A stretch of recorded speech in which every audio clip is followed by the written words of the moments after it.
I'm Katie Wells, host of the Maximized Minimalist podcast. I escaped the hamster wheel of modern-day motherhood, overwhelmed by clutter and buried under the mental load. Now I live in a home that feels calm, manageable, and made for real life. I have margin in my days, energy for who matters most, and time for slow mornings and silly dance parties in the kitchen with my family. With over 5 million listens, the show has helped women around the world turn their homes into their happy place. Around here, we simplify for more peace, more presence, and more joy. We choose grace over guilt and progress over perfection. And we believe your home should give back more than it takes. I'm here to help you do the same. Come along with me and my guests as we share the real stories, habits, and strategies that help you lighten the load from the inside out. Pull up a seat, friend, and let's do this together. Ready, set, simplify. Gretchen Rubin, welcome to the Maximized Minimalist Show. Well, I'm so happy to be talking to you today. Thanks for having me. Good morning. I'm so thrilled you're here. So from one simplifier to another, I'm extra excited to kick things off with a question I always ask my guests. And that is, if you could magically declutter one thing from your life forever, no effort required, what would that be? Scheduling. Scheduling. I don't like scheduling. And in fact, I recently went through this reframing thing where I'm like, the fact is I just dislike scheduling so much. And yet scheduling is life. That is my motto. Scheduling is life. If something's important to me, it needs to go onto the schedule. If I want to have a full, rich life, I have to put things on the calendar. It's worth it. But if there was something where it was like, okay, this is just not going to be something that you have to worry about, it will just effortlessly happen, that would unclutter my brain and my email and my texts. Sounds like a dream. Degree. It does. It really does. Yes, yeah, it does. You're right. It's necessary. AI, who knows where that'll take us? Maybe in 5 years, you'll have a different answer. Maybe. I would love it. That and driverless cars. That's what I really am. That's what I want from the future. Scheduling and driverless cars. It's coming. I have a feeling. All right, Gretchen, I'm just so excited to chat today. So you've built your career and really how so many people know you. You've turned these really big ideas into beautiful, simple truths in not just your most recent book, but a lot of your books that have come before that. So can you take us to a moment back, in your life when maybe just one of the lines, maybe the aphorisms from your recent book shifted your perspective or changed your life? Well, one of the aphorisms from Secrets of Adulthood is, love is unconditional and love is demanding. Love accepts you just as you are and love expects the best from you. And this came from, I was always very puzzled by this with my daughters. I love them with all my heart. And yet I was constantly badgering them to improve or to change. And I was like, how can both be true? And then I was like, love is unconditional and love is demanding.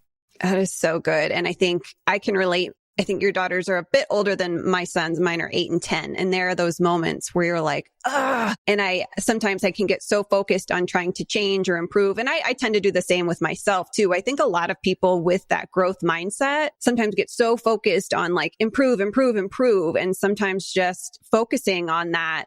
Love is unconditional. Love is demanding. Both can be true. And I can, at least I'll speak for myself, take my foot off the brake or off the gas pedal when it comes to that. I think that is so, so beautiful. Well, and that reminds me of another secret of adulthood, which is accept yourself and also expect more from yourself.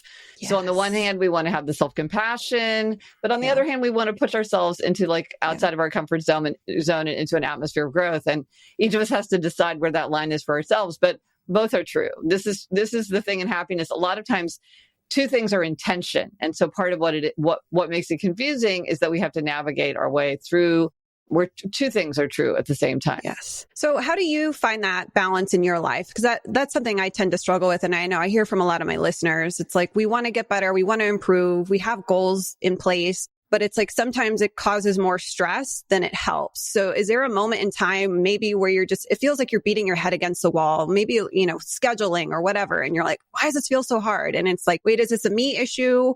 Or do I need to change my perspective? Is there a question or a go-to, maybe another aphorism you come back to in those moments to gain clarity? I wish there were a simple test, but I don't think there is. But I think one thing is just like face the facts. Like as somebody who writes about happiness, people often assume that I love to meditate and that I'm like a dedicated meditating person. And I have tried meditating. I have tried it. I have given it at least 2 solid tries where I like did it for months, and I went on a silent meditation retreat, and it's just not a tool that works for me. I'm like, whatever is supposed to be happening is just not happening. And I could tell myself, well, maybe I just am not disciplined. Maybe I'm not doing it right. Maybe I'm lazy. Maybe I need to do it twice as hard. Maybe I do need to do it twice a day, instead of just saying like, maybe this is a tool that doesn't work for me. That's another secret of adulthood. No tool fits every hand. And it's, for me, I'm like, whatever aim I'm going for with meditation, let me try it a different way, because maybe that will work for me. And I found ways that work for me, but some people are like, no, you should do it. It definitely will help you. It's like, that's not what I find. It's no tool fits every hand. And so I think at a certain point you have to say, well, maybe I'm just trying this the wrong way for me, and I should try it a different way. Here's another example. So like such an intense sweet tooth, like such an overwhelming sweet tooth.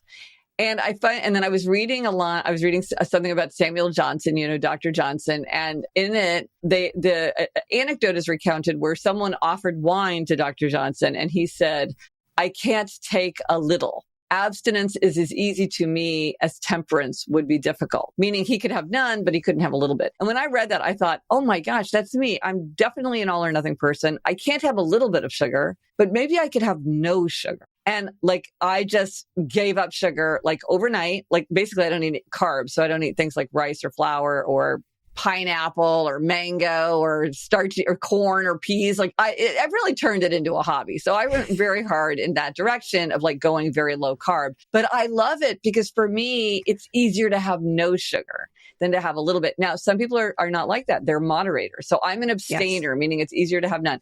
Moderators are people when they do better when they have it a little bit, or they have it sometimes. They have a bar of fine chocolate in their desk drawer, and every day they have 1 square of fine chocolate, or they have half a brownie, and that's enough for them. But if I have half a brownie, I want more. It doesn't make me satisfied. It makes me want more. And I just found this to be incredibly boring. This noise in my head of like wanting sugar. So I'm like, why don't I just try having no sugar? And no sugar is super easy for me, and I love it. And so when people are like, I can't have a little, I'm like, well, maybe you could have none. Try none, because just trying to have half, a little bit, 1, sometimes every other day, I'm like, maybe it would be easier just to give it up altogether. We accept this in certain areas, but in others, people are like, no, you should be moderate. And I'm like, maybe you should be moderate, or maybe you shouldn't be moderate. Maybe you should try it like me and abstain altogether. So both examples you shared, right? The meditation and the dessert. It's really, what I'm hearing from you is it's playing to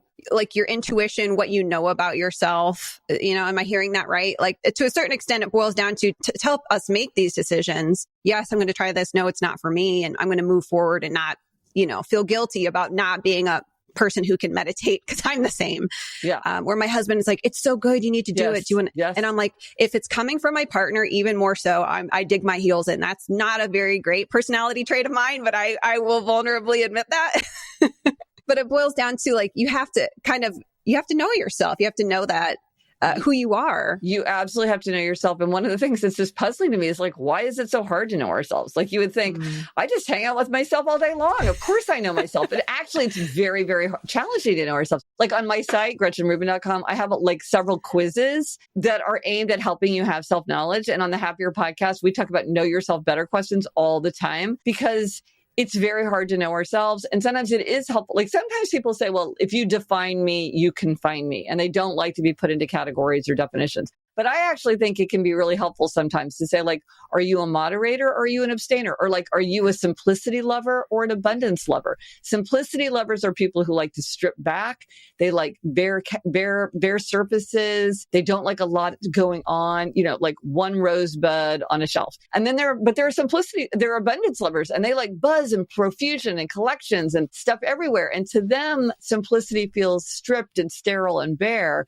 Whereas to me, as a simplicity lover, I go into abundance lovers like environments and I'm like, this looks great, but I could never live here. I could never work here. It's just too visually stimulating and overwhelming for me. And it's not that one is right or one is wrong or one is better or more creative or anything. It's just like, well, what works for you? How do you get what you need? And maybe we work in an office or maybe we're living in a household and people have different preferences. It's much better to say like, this is my preference. You have a different preference. How do we create a situation where everybody feels comfortable, or how do we navigate this rather than I'm right, you're wrong, or you're right, I'm wrong. But to do that, you have to have self-knowledge. You have to understand like, wow, something that I've noticed about myself is that I feel much more relaxed and calm in an environment where there's just like a lot of order. That just helps me feel focused and energized. And so it's worth it to me to try to bring that into my surroundings because I know that's something that's true for me. If you don't know that about yourself, you could be in an environment that always feels kind of wrong or always feels over. It's like writing with your non-dominant hand.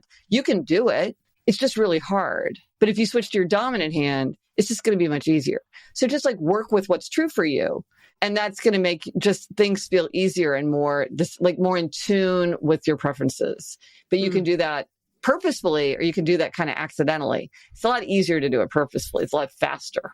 Another one I love from your book is what can be done at any time is often done at no time. I'm like, this amen. Scheduling. Amen. This is why I have to have scheduling. Everything has to be on my schedule. So I have a very busy schedule because it's all on there. Did that come from working on your schedule, or did that come in another kind of category of life, that particular aphorism, or how do you see it play out? I just see that if there's something that you can do at any time, it often just slides and slides and slides. Sometimes you even forget to do it altogether, or sometimes a decision is made for you. You're like, oh gosh, the summer's so far away. We can plan a vacation anytime. We can plan a vacation anytime. We can plan a vacation anytime. Oh, wow, we're late planning our vacation. Everything's really expensive and booked up now. And so if you don't have, if you don't say to yourself, okay, we really want to get this organized by May 15th, then it may just never happen. Or you might say to yourself, oh, I would love to go on a lovely parent-child trip, just the two of us with my child sometime in high school. And then, your kid's a sophomore in college and you're like, oh man, I missed that. I always thought that we would do that. And somehow it just never happened. So I think that, it's a very good thing to be aware of that. If you're saying like, I can do this anytime, be wary. As you're saying that, I have this massive light bulb moment, Gretchen. And that is, we do the same thing with happiness. We do the exact same thing. I'll be happy when, and then we put these things in front of it. When I take that trip, I'll be happy. When I get that degree, when I get married, when I have That's called the arrival fallacy. Let's talk about that. I'd love to dive into that. Yeah. So the arrival fallacy is exactly what you just described, which is I will be happy when I have a baby, when we buy a house, when I get a promotion, when I switch careers, when we move to that new town, when I'm 30, when I lose 15 pounds, whatever it is. And what research shows is that a lot of times that's not what happens. That often by the time a change happens, we've sort of incorporated it. So like you think, oh, I'll be so happy when I move to that new town. But it's like by the time you get there, you're just in this new experience. You don't have some kind of ecstatic burst of happiness. A lot of times change will bring new challenges. It's like, oh, I'll be happy as soon as I have a baby. Well, now you have a baby and now you got a lot going on. You're not just sitting around thinking how great it is. And then sometimes a field of study called hedonic forecasting. Are people good at predicting what's going to make them happier in the future? And spoiler alert, no, people are not very good at understanding what's going to make them happier in the future. And so you might expect that something's going to make you happier in the future and not realize that it really is not going to do that. And I think of a hilarious example of this for me. I had a friend who was single friend and had a very nice apartment in New York City and was going to move. And she was starting to look for apartments. And so 6 months go by, I hadn't seen her. And so when we were catching up, I said, oh, well, how is the apartment hunting going? And she said, oh, I stopped. I'm going to stay in my apartment. And I said, well, why? Because you really wanted to move. And she said, yeah, but then as I told my real estate broker, I thought I wanted outdoor space, but then I realized I actually want a husband. And so she'd kind of been this thing oh, I'll be so happy because what's really missing in my life is outdoor space. It's no, that is not what is missing in my life. So she caught herself in time. But I think sometimes we do that. We think, oh, it's this or it's that. Sometimes in a kind of a dark pattern is we change what's easier to change instead of changing what actually needs to change. And so somebody who's really unhappy in their career might get a divorce. Or somebody who, is very unhappy with their commute changes their career, thinking oh, I just hate my job. When it's oh no, actually you're commuting an hour and 15 minutes each way. That's why you hate your workday. It's not actually the work. It's the circumstances of your work. It takes a lot. And this is why I love writing about happiness is it really takes quite a lot of reflection to understand these things. One thing I think is a helpful exercise is to identify the problem, because very often we'll be like, oh, I'm so anxious, or I'm so overwhelmed, or I'm so tired, or I'm so overworked. It's really identify the problem. So let's say you say, oh my gosh, I'm having a terrible time at work. It's it's the worst. And then it's okay, well, identify the problem. Is it that you have conflict with your boss? Is it that a bunch of people got laid off and now you're worried about your job? Is it a bunch of people got laid off and now you're doing the work of 2 or 3 people with no increase in your job title or salary? And so you're feeling overwhelmed. Are you missing a tool that you really need that would help, but you're having trouble, but you don't know how to use that tool and you can't take the time to figure it out? Did your best friend just leave? And so now you feel like you don't have a friend at work and there's no one there who has your back. Do you have a terrible commute? Is your work life crowding out other important values? Maybe you like your work, but it's just now I don't have any time to exercise or see my friends or write my novel in my free time or whatever. There are a million reasons why you might be saying, wow, I'm not so happy at work. But what you would do to address it would be very different depending on what the problem is. But if you don't stop and say really the problem is blank, then how can you fix it? Because maybe the solution is you need to quit and completely switch careers. Or maybe the solution is you need to switch to a different division. Maybe the solution is you need to go to your boss and say, hey, listen, I need to have you need to give me 3 days so that I can get trained up on this new software because I don't know how to use it and it's slowing me down. And I see from other teams that it would give us a significant boost in efficiency, but I just can't fit it into my ordinary workday. Can we work it out so that I can have 3 days where I can really get do a deep dive and get trained up on this new software? Those are very different solutions, all of which kind of are possible, but you have to stop and say, what's actually the issue for me? Because other people could be grousing about their work situations, but they could have completely different problems, So you're swapping solutions, but it doesn't help if you have a different problem than they do. What are the biggest myths about happiness out there? Well, the one myth is that there's one size fits all, that there's a magic one size all fits solution. Okay, Katie, what you need to do is get up first thing in the morning and do what's most important to you first thing. Get up at 6 a.m., maybe 5 a.m., and do it first thing. And you're like, but I'm a night person. I'm at my most productive and energetic and creative later in the day. That's terrible advice for me, right? So there's no magic one size solution. Another thing people say is start small incremental changes. That's the way to change your habits. That's the way to achieve your goals. It's true for some people, but I've talked to many people who they're not interested in incremental change. They want to go big. They want to go bold. They want to have a big transformation or a major challenge. That's what gets them excited and energized and gives them the fortitude to stick with something big. They'll train for the marathon, but they're not going to go for a 20-minute walk every day, And again, it's not that one way is better or one way is worse or one way is right and one way is wrong. It's just know yourself. There is no one size fits all solution to happiness. Another thing that's very confusing to people is attention, which is one of the best ways to make ourselves happy is to make other people happy. I think this is widely understood. It's one of the nicest things about human nature. But what is also true is that one of the best ways to make other people happy is to be happy ourselves. Yeah. Both are true.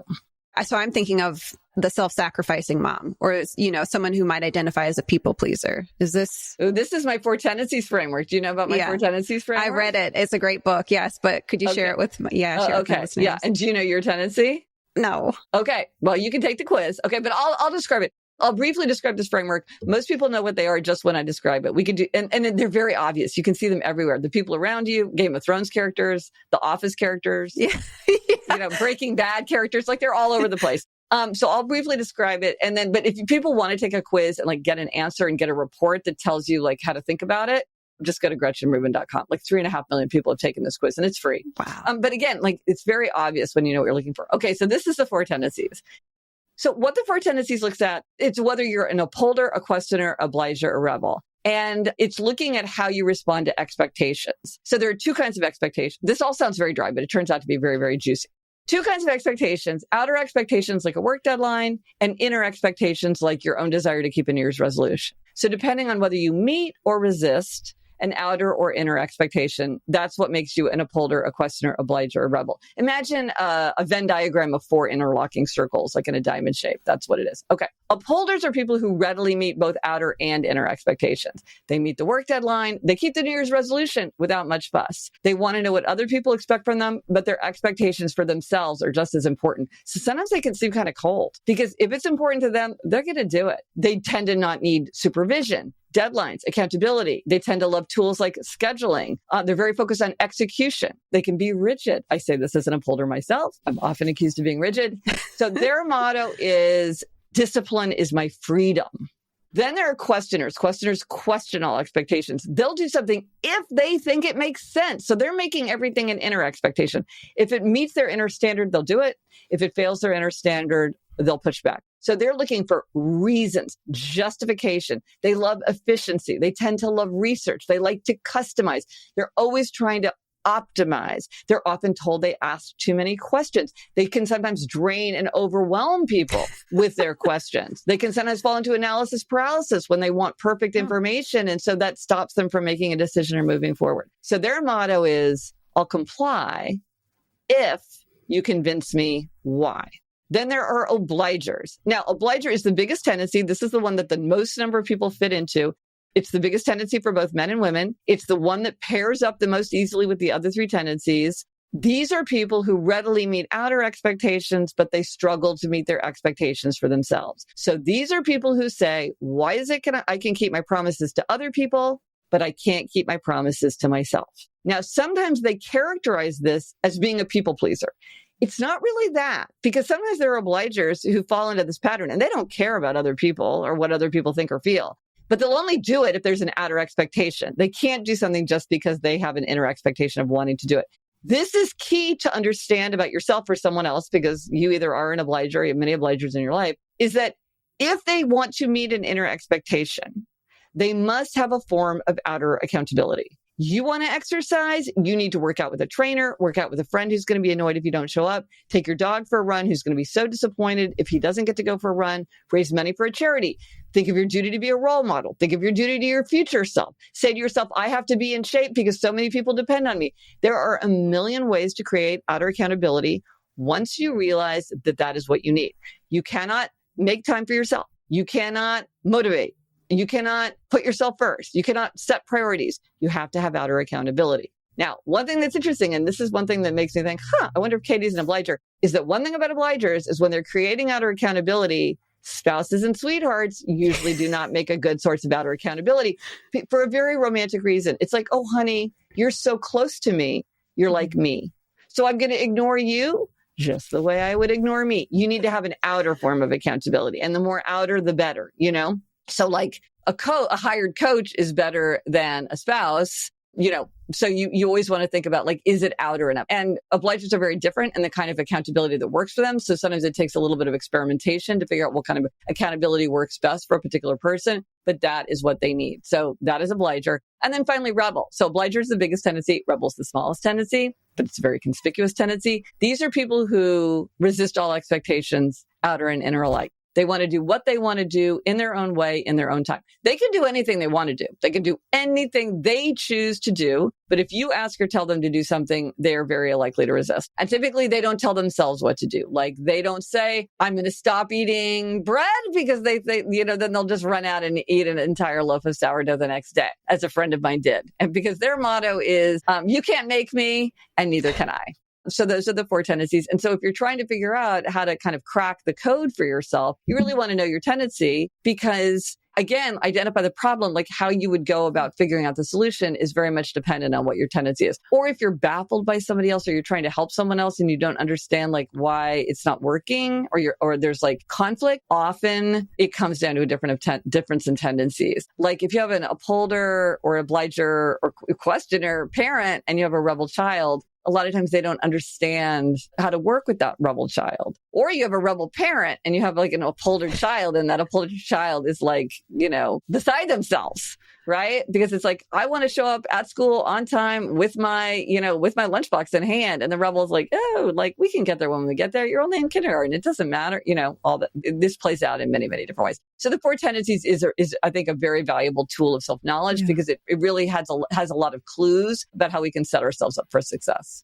Do all roads to happiness, in your opinion, really go back to that self-knowledge? Yes. Yeah. I think you have to have, you could accidentally hit on it, but I think that would be pretty hard.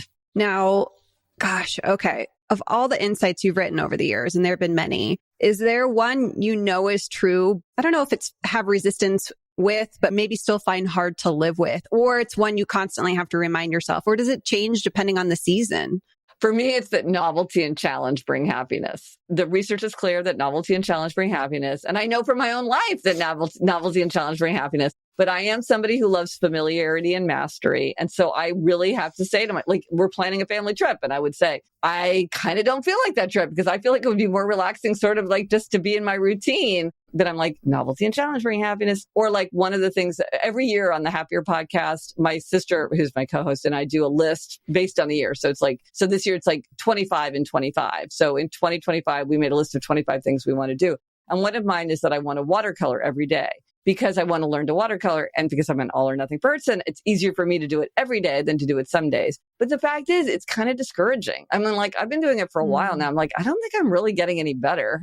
Maybe I am. I kind of know what I'm doing more, but I don't know that my paintings are getting better. So in a way, it makes me feel insecure. I'm sometimes frustrated. I'm like, how is it that everybody seems to know, like, have the colors memorized? Like, I don't know which one is burnt sienna without looking, Or, I had to like really learn about the different parts, like the brushes. Why does everybody use a round brush all the time? Well, now I know. But I know that in the end, I know that by the end of 2025, I think that I will look back on it and I'll be like, you know what? I'm really glad I did that. It was new, it was hard, it was challenging. And yet I think that I am very confident that I will feel immense satisfaction. In fact, I think I'll probably keep doing it after 25 is over because I really am getting a lot out of it. Mm-hmm. And part of what I like is the idea that like no one day matters. I have so much time. I have time for anything that I want to do or experiment with or learn because there's just time.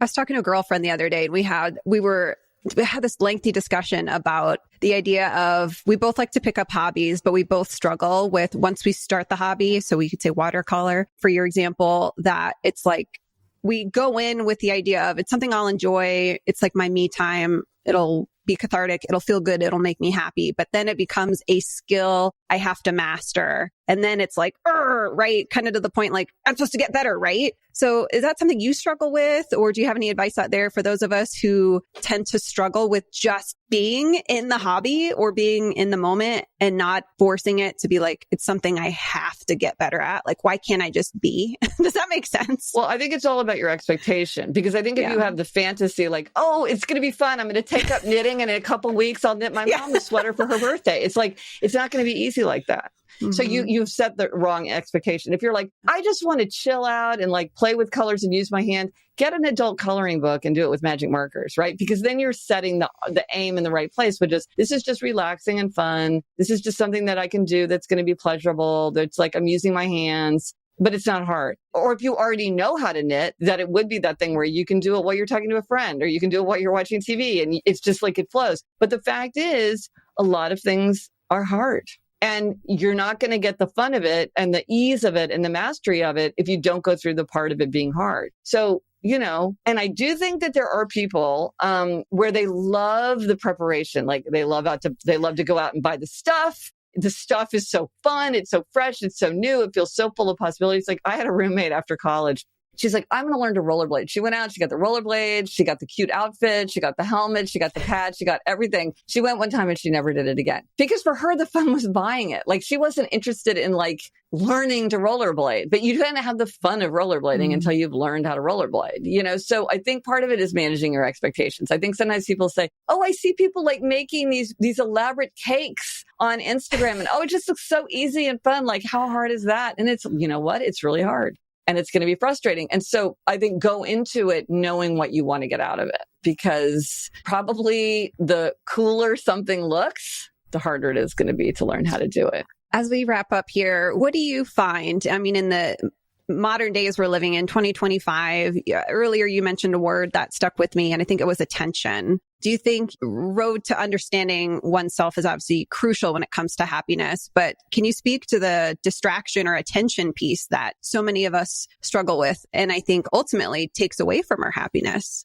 So here's the thing, like a lot of times when people are like, I'm so unfocused, I'm so distracted, I need to like get more focused. Okay. Mm-hmm. I would always say, don't focus on like yourself and your internal state because it's very hard to do that. Focus on what you can change with your conscious thoughts and actions, like on the outside. So here are some things that you could do. Turn your phone to grayscale. So it's in black, white, and gray. This is really easy to do. You will find your phone far less compelling if it is black, white, and gray. Say to yourself, I'm going to read my news. I'm going to get my news from a newspaper, print newspaper where it's very information dense. It's a low emotion. I'm going to read it. I'm going to be an informed citizen. And when the newspaper's done, it's done. I'm not scrolling. I don't have cable news on 24 hours overwhelming me and distracting me. I'm going to think about like, what is my most focused time? Like for me, I'm a super morning person. So for me, from like 5:30 to 9 a.m. is like when I do my original writing because I'm a real morning person. But maybe for you, it's not. I have a friend who's a novelist and she does most of her work between 10 p.m. and 2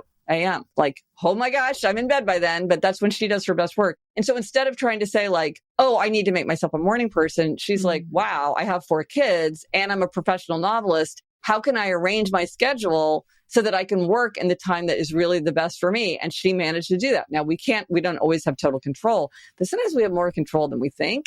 We can use our surroundings. And so what is distracting you? Do you constantly have TV on or music on? And like, maybe you need to bring down the sensory load. I find that when I'm feeling overwhelmed, I start bringing the sensory load down. Like I love perfume and I'll wear perfume at home a lot. But if I'm overloaded, I stop wearing perfume. I stop having any kind of sound playing because I need to bring down my load. But some people are just the opposite. Like if they're feeling overwhelmed, they like to take a really hot shower or a really cold shower, or they bite into a lemon, or they eat something super spicy, or they plunge their hands or their face into, icy water. Like this helps them reset. So again, it's like, what would work for you? Is like a hot shower gonna like relieve it for you, or for me, one of my secrets of adulthood from the book is if you don't know what to do with yourself, go outside or go to sleep. And again, like have tools so that you're like, wow, I'm feeling distracted. Okay, I'm going to get up and walk around the block a couple times. I'm going to get up. I'm going to get my blood moving. I'm going to get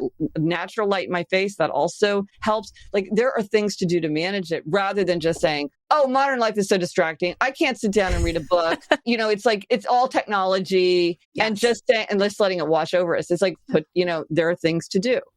One of the things we're doing on the Happier Podcast this year is read 25 and 25. We love taking advantage of the year. So it's like we're challenging listeners and ourselves to read for 25 minutes a day in 2025. Because for a lot of people, they love to read, but somehow they've gotten away from it. And then like if you say, back to the schedule, I'm just going to do it for 25 minutes a day, but I'm going to put down my phone. I'm going to pick up my book, or maybe you're listening to an audiobook, or maybe you're reading an ebook, whatever works for you. It all counts. I'm just going to do it. And then by doing that, it's like, wow, I can sit down and read a novel. And I don't want to just do it for 25 minutes. I want to keep reading because I'm loving this and I want to keep turning the pages, but I'm going to carve out that time for something that's important to me rather than just saying, I'm so distracted. I couldn't possibly sit down and read a novel. It's like, try it. Now, how would kind of the all or nothing person would resist that, right? They're like, well, if I can't finish a chapter, that doesn't feel good. No, I think an all or nothing person would say, I'll do it every day. Ah, okay. So it's just me. I'm the. Well, I think it's how you frame it. I mean, or you could say, I'm going to read a chapter every day. And it's like, okay, it's not going to take you 90 minutes to read a chapter of any book. Right? Say to yourself, I'm going to read a chapter. I'm doing this thing called the slow read of War and Peace. This guy, Simon Hassel, does it on Substack. And War and Peace, which is a famously long book, has something like 350 chapters. And so the idea of the slow read is you read one chapter every day. And over the course of the year, you read War and Peace. And in a way, I find it kind of a hard way to read because the chapters are so short. It's not my natural way of reading, but it's very satisfying because it's like, you read 3 pages, 4 pages. It's really good because Tolstoy is a brilliant writer, and there's a lot going on. It really lends itself to reading in that way, funnily enough. So find a way that works for you. Maybe it's 25 minutes a day. Maybe it's maybe it's I'm going to read 5 hours a day every Saturday. I love to do a binge read on a weekend. If you've got really little kids, that's hard to do probably, but. Again, there's no right way or wrong way, but think about like, well, what am I experiencing that I don't like? What am I not experiencing that I would like to bring into my life more? And given those two things, what might I do? I think a lot of times we just don't even stop and think about it. It's just like there's just so much going on. When I wrote the Happiness Project all those years ago, that was the thing. I just stopped and I said, I literally never think to myself, are there things I could do to be happier? It just never crosses my mind to even think about it. And once I started thinking about it, I realized there's a bazillion things I could do to make myself happier. I've been doing it ever since, because there are things that we can do, manageable things that don't take a lot of time, energy, or money, that an ordinary, you don't have to go on a 6-month sabbatical or a retreat, or, you can hike the Appalachian Trail or whatever. You can do it in your own routine. But it does take self-reflection, as we've been talking about, and just kind of think about what might I do differently? What is missing from my life? Like what I am happier when I have time in nature. So how could I have time in nature? I think for a lot of us, there's low-hanging fruit. Your insights on that self-knowledge are so compelling because especially, if I hop on Instagram, within 30 seconds, I see 10 influencers telling me I need to be doing all these different things. And that creates so much, as you mentioned earlier, mental clutter, sometimes guilt and shame, or like it adds something to our to-do list that doesn't feel exciting. It's just like, oh, I got to meditate now. Yeah. So, gratitude journal. I was deeply annoyed by my gratitude journal. Like it just didn't work for me. It's a great tool. I'm not, and sometimes people are like, they think that if you say this didn't work for me, you're saying this tool has no value. I'm saying it can have great value. It can be making a to-do list. If you are a rebel, you probably find that you cannot use a to-do list. The minute it's on the to-do list, you don't want to do it. It's literally called a to-do list. So rebels have a way to do it. They can call it a could-do list. They can call it if I feel like it list. They can not make a list. They can put it like tasks on little slips of paper. And if they feel like it, they draw out a piece of paper and like do it or not. Like there's a million ways to work with yourself. But a lot of times people are like, do this or else there's something wrong with you. Or if you're saying it doesn't work, you're saying that the tool is worthless. There's so many things to do. There's no point to like locking into one thing and just if it's not working, just trying to double down. It's not useful. Yeah. Gretchen, one last question for you. What is the one thing in your home you would never let go of and why? Other than my family and my dogs? Yeah. Yes, of course. Other than my family and my dogs. My laptop. My whole brain is in my laptop, Yeah. I mean, I guess it's in the cloud now, but I still feel like it's my comfort object, right? Like I would run out with that for sure. I always love, the first question to the last question, what would you declutter in a heartbeat, to what would you never let go of? The light and the how people's faces change. And you know this, right? It's just like you can see it. And that just reminds me of the more we know ourselves, like those moments where we can tap into that minute of that those seconds and minutes of like, oh, this gets me so excited. Yeah. Or I love this, or I appreciate this. Well, it's funny because I wrote a little book called Outer Order, Inner Calm, which was all about like, why is it that outer order contributes to inner calm for most people? Like far more than it seems like it should. Mm-hmm. And one of the things that was so fun about that book is like, there is this energy we get from clearing clutter and thinking about what's important to us and what's not important to us and like making sure that we like highlight the things that are important to us and then like donate or recycle or do whatever with the things that we don't really want. And it's so individual. And yet there's so much power and energy that comes from it. Just writing that book was incredibly fun because I was just thinking about this all the time. Exactly what you're saying, like tapping into that feeling of like, let's get rid of the things that we can that aren't working and like really like think about the things that are working. And it's just so energizing to think about that. It is. So Gretchen, I'm going to link all your books, including your most recent, your Secrets to Adulthood, in the show notes for everyone. Obviously you have your incredible podcast. Can you share anything else with listeners about where they can connect with you? Yeah, anything that you want, go to GretchenRubin.com. Everything's there. You can find the Happier with Gretchen Rubin podcast, like descriptions of my books. I have several, if I will say, very interesting self-knowledge quizzes. One is the 4 tendencies. One is what's your most neglected sense. One is like for you individually, not just a person, but for you individually, what is the single habit that would do the most right now to make you happier? Of course, this could change all the time, but like right now, what is it that you need to work on? It's like uncannily accurate. So they're quizzes, but I'm all over social media as Gretchen Rubin. I have 5 Things Making Me Happy newsletter people can sign up for. And then, of course, my books. I mean, that is what's most important to me is my books. You can read all about them. It's all on GretchenRubin.com. All roads point to GretchenRubin.com. They do. I can never remember, like hub and spoke for some reason. I get these words mixed. I'm always like, is it a hub or is it a spoke? It's a hub, right? It's a hub. I would use hub. Yeah. It's a hub. All the spokes go out of the hub. That's right. Yeah. Yeah, for some reason, like ever since I was little, I'm like, which one is which?